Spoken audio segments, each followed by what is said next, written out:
শেখ হাসিনাকে ফেরাতে দিল্লিকে দেয়া চিঠিতে মানবতা বিরোধী অপরাধে দণ্ডিত বলে উল্লেখ করেছে পররাষ্ট্র মন্ত্রণালয়।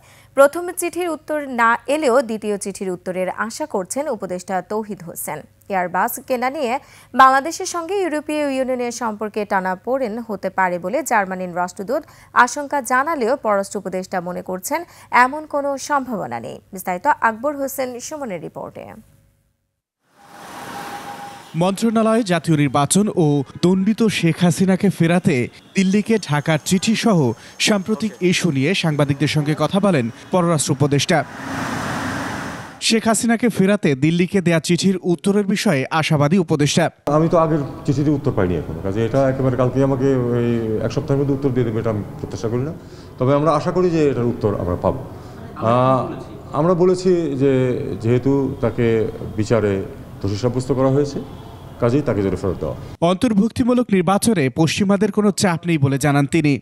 আমি মনে করি না এই কমার্শিয়াল একটা ডিলের উপরে আমাদের সার্বিক সম্পর্ক নির্ভরশীল হবে।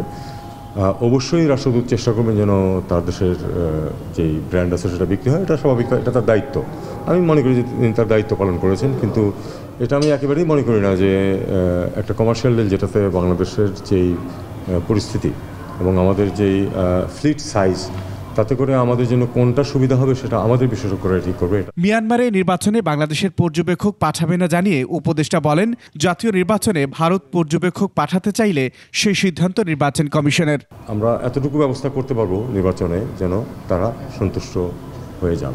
আকবর হোসেন সুমন, 21 টেলিভিশন, ঢাকা।